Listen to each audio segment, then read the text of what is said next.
दिनेश कार्तिक ने उस्मान तारिक के एक्शन के ऊपर और उस्मान तारिक की बॉलिंग के ऊपर एक बड़ी स्टेटमेंट जारी कर दी है और हम वेट इस चीज का कर रहे थे कि कोई बाहर की लीग का कोई भी प्लेयर और कोई भी लेजेंड प्लेयर इस एक्शन के बारे में बात करे, क्योंकि हमें लगता था कि उस्मान तारिक का ये एक्शन एक्सेप्टेबल नहीं है, आईसीसी इसको बहुत जल्द बैन कर देगा। लेकिन यहाँ तो तस्वीर के दूसरी साइड पे बिल्कुल मुतरादिफ ऑपोजिट चीजें नजर आई।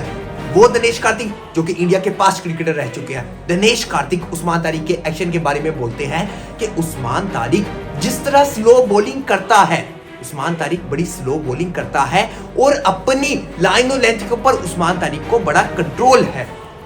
उस्मान तारिक बड़ी स्लो लेंथ के ऊपर बड़ी स्लो बॉल करता है और लाइन और लेंथ के ऊपर कंट्रोल होता है और फिर जिस तरह एक्शन से बॉलिंग करवाता है तो इससे पता चलता है कि उस्मान तारिक के पास किस तरह की बड़ी ताकत मौजूद है, जो कि दुनिया के अंदर मेरे ख्याल से दिनेश कार्तिक ने कहा कि बहुत ही कम बॉलर होंगे, हो सकता है कि हों भी ना, क्योंकि रेगुलर बॉलिंग करवाना और वो भी स्लो लेंथ के ऊपर और फिर आप अपने एक्शन से बड़ा स्लो हटके, तो फिर ये दुनिया के किसी भी बैट्समैन के लिए इजी नहीं होता इस तरह की बॉल को खेलना। और सेकेंडली दिनेश कार्तिक ने कहा कि ये देखना मेरे लिए बड़ा जबरदस्त था कि इस तरह का एक्शन करवाने वाला कोई नजर आया, क्योंकि जो अमूमन हमने देखा कि स्पिनर एक ही लाइन और लेंथ के ऊपर एक ही एक्शन के साथ और एक ही जगह बॉल ड्रॉप करते हुए नजर आते हैं, चाहे लेग स्पिनर की बात करें, ऑफ स्पिनर की बात करें या फिर आप थोड़े से मीडियम स्पिनर की बात कर लें। ये तीनों तरह के जो स्पिनर हैं ये एक ही लाइन और लेंथ के ऊपर बॉलिंग करवाते हैं और जब इनका हाथ ड्रॉप होता है तो फिर ये चीजें साफ बाजी नजर आती है कि एक ही लाइन और लेंथ के ऊपर छोड़ देते हैं। लेकिन उस्मान तारिक बिल्कुल डिफरेंट है,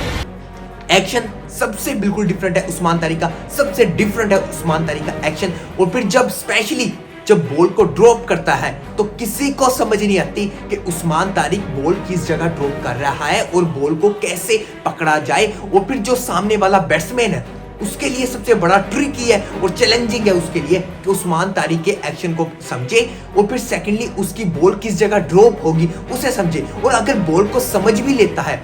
थर्डली ये है उसके लिए ये बड़ा मुश्किल है कि उस बॉल के ऊपर हिट लगाना, क्योंकि बॉल बहुत स्लो होता है। और बात दिनेश कार्तिक ने कहा कि केरान पोलार्ड और टॉम बेंटन ने फेस की बॉलिंग उस्मान तारिक की, ये दोनों बैट्समैनों के पास बहुत बड़ी पावर है जो कि दुनिया ने देखी है, लेकिन ये दोनों प्लेयर भी उस्मान तारिक की बॉल पे हिट नहीं लगा सके जिस तरह लगानी चाहिए थी और जिस तरह खेलना चाहिए था। और बड़ा हैरानकुन था कि उस्मान तारिक के एक्शन को कोई भी कंट्रोल नहीं कर पाया। तो ये मेरे लिए देखना सबसे अच्छा मोमेंट है, बड़ा सरप्राइजिंग मोमेंट है और ये देखना बड़ी अच्छी बात है कि एक न्यू तरह का स्पिनर नजर आया जिसकी न्यू वेरिएशन के साथ बड़ी अच्छी बॉलिंग करवाता हुआ नजर आया और अपनी लाइन और लेंथ के ऊपर जिसे कंट्रोल है और बॉल रेगुलरली एक जगह ड्रॉप करना और इस तरह के एक्शन के साथ वो आपके लिए बहुत मुश्किल होता है। ये दिनेश कार्तिक ने बड़ी लेवल बात कर दी है। 100 इख्तलाफात हो हमारे दिनेश कार्तिक के साथ या फिर दिनेश कार्तिक के हमारे साथ, लेकिन दिनेश कार्तिक ने ये वर्ल्ड कप से पहले बहुत बड़ी इंपॉर्टेंट बात यहाँ शेयर कर दिया, क्योंकि हम सब का ये कहना था कि जो माइंडसेट बन रहा है पाकिस्तान की सिलेक्शन कमेटी का वो ये है कि उस्मान तारिक को सिलेक्ट किया जाने वाला है वर्ल्ड कप के स्क्वाड के अंदर। तो फिर हम ये कह रहे थे कि ऐसा ना हो कि आईसीसी बैन कर दे, ऐसा ना हो आईसीसी वर्ल्ड कप के अंदर 2 से 3 मैचेस या एक मैच खेलने के बाद उस्मान तारिक को बैन कर दिया जाए, क्योंकि एक्शन हम सबको लगता है कि उस्मान तारिक का रुकता है, लेकिन अगर रुकता हुआ तो इतने लॉन्ग पीरियड टाइम तक उस्मान तारिक ना खेलते। ये बड़ी अच्छी बात है और ये बड़ी अच्छी दुआ गो है हमारी उस्मान तारिक के लिए कि इस एक्शन के साथ बॉलिंग करवाते हुए ये चैलेंज अभी भी आईसीसी ने कोई रूल नहीं लगाया, कोई एक्ट नहीं लगाया उस्मान तारिक को और ना वार्निंग दी गई उस्मान तारिक को। उस्मान तारिक का यानी कि ये एक्शन एक्सेप्टेबल है। उस्मान तारिक रेगुलरली आईएलटी के अंदर परफॉर्मेंसेस करते हुए नजर आ रहे हैं और बड़ी शानदार बॉलिंग करते हुए नजर आ रहे हैं और बड़ा आईएलटी के अंदर बड़ा नाम कमा रहे हैं उस्मान तारिक इस एक्शन के साथ। और जो उस्मान तारिक की टीम है वो बड़ा फेवर करती हुई नजर आ रही है उस्मान तारिक को और उस्मान तारिक को फ्रंट पे भेज दिया कि आप जाएं और बॉलिंग करके दिखाएं। और ये बड़ा क्रूशियल है हमारी पाकिस्तान टीम के लिए उस्मान तारिक का इस तरह की बॉलिंग करवाना और फिर वर्ल्ड कप से पहले अपने आप को प्रिपेयर करना। और आईएलटी जहां हो रही है वो दुबई के अंदर है और फिर दुबई की जो पिचेस है वो फिर श्रीलंका से मिलती जुलती पिचेस है जहां स्पिनर को फायदेमंद साबित होता है। और फिर जो उस्मान तारिक बॉलिंग कर रहे हैं वो जानती हैं कि मैं किस लाइन लेंथ के ऊपर बॉल को ड्रॉप करूंगा, तो फिर किसी भी बैट्समैन को समझ नहीं आता कि इस एक्शन को कैसे पहले पकड़ा जाए। अगर वो एक्शन को पकड़ लेता है तो भी ये समझ नहीं आता कि बॉल को किस जगह ड्रॉप किया जाएगा, और अगर बॉल को ड्रॉप किया जाएगा तो थर्डली ये समझ नहीं आता उस्मान तारिक का कि इतनी स्लो बॉल को कैसे खेला जाए, क्योंकि दिनेश कार्तिक ने भी यही बात कही कि बहुत स्लो बॉल होती है, आपके लिए इस तरह की स्लो बॉल के ऊपर खेलना बड़ा मुश्किल होता है। और ये उस्मान तारिक जिस तरह की स्लो बॉल करते हैं, क्योंकि एक स्लो बॉल होगी, मान लिया 2 हो गई, ओवर के अंदर 3 होगी, लेकिन रेगुलरली एक पेस के साथ बड़ी स्लो बॉल करना ये किसी भी बॉलर के लिए आसान नहीं होता। इतनी स्लो बॉल और वो भी लाइन और लेंथ के ऊपर बॉलिंग करवाना, और फिर स्टंप्स को देख के बॉलिंग करवाना और सामने वाले बैट्समैन को देख के बॉलिंग करवाना, ये किसी भी बॉलर के लिए आसान नहीं होता। और ये दिनेश कार्तिक ने इस चीज की साफ वाज़ेह बयान कर दिया। यहाँ हमारी 100 इख्तिलाफात होंगे उस्मान तारिक के साथ, या फिर हम कहेंगे कि दिनेश कार्तिक ने ऐसे ही अपनी बात कर दी, नहीं,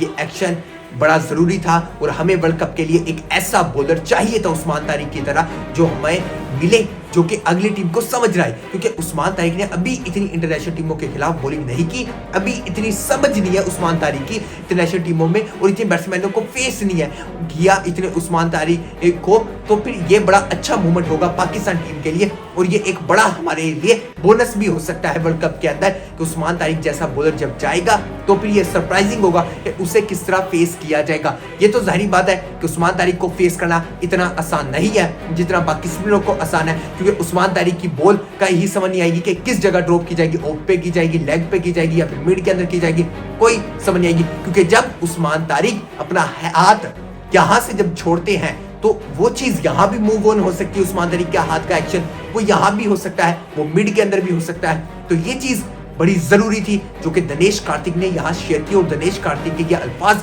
बड़े मायने रखते हैं। एक ऐसा क्रिकेटर जिसने क्रिकेट को बड़ा क्लोजली देखा हो और बड़ा क्लोजली खेला हो और स्पिनरों को जानता हो और स्पिनरों को बड़ा अच्छा फेस किया हो और स्पिनरों के खिलाफ बड़ी अच्छी बैटिंग करता हुआ हो, तो फिर ऐसे बैट्समैन का स्टेटमेंट आना और फिर ऐसे रिटायर्ड क्रिकेटर का स्टेटमेंट में आना और फिर वसीम अकरम के सामने ये अल्फाज कहना, तो ये बड़ा जरूरी था।